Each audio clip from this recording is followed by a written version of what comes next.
দিল্লির নিগমবোধ ঘাটে শেষকৃত্য সম্পন্ন হয়েছে ভারতের সাবেক প্রধানমন্ত্রী মনমোহন সিংয়ের।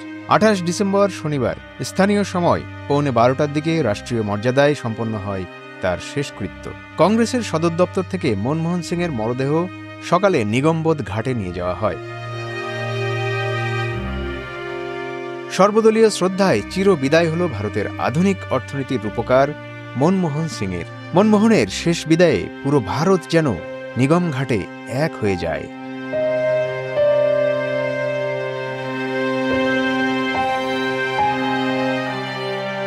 নিগম ঘাটে শেষ শ্রদ্ধা জানান রাষ্ট্রপতি দ্রৌপদী মুর্মু, সহরাষ্ট্রপতি জগদীশ ধনখড়, প্রধানমন্ত্রী নরেন্দ্র মোদী, ভুটানের প্রধানমন্ত্রী শেরিং তোবগে, ভারতের স্বরাষ্ট্রমন্ত্রী অমিত শাহ, কংগ্রেস সভাপতি মল্লিকার্জুন খাড়গে, কংগ্রেস নেতা সোনিয়া গান্ধী এবং রাহুল গান্ধী।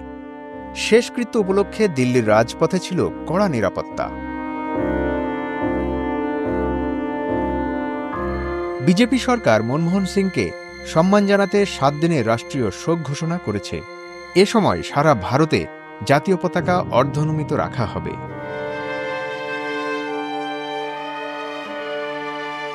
27 ডিসেম্বর শুক্রবার মনমোহন সিংয়ের স্মৃতিসৌধের জন্য জায়গা বরাদ্দ নিয়ে ক্ষমতাসীন দল বিজেপি ও বিরোধী দল কংগ্রেসের মধ্যে দ্বন্দ্ব হয়।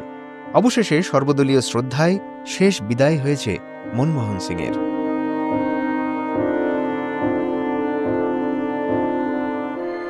মনমোহন সিং 26 ডিসেম্বর বৃহস্পতিবার রাতে দিল্লির একটি হাসপাতালে 92 বছর বয়সে শেষ নিঃশ্বাস ত্যাগ করেন। ভারতের অর্থনৈতিক সংস্কারের স্থপতি হিসেবে পরিচিত মনমোহন সিং 2004 থেকে 2014 সাল পর্যন্ত ভারতের প্রধানমন্ত্রী ছিলেন।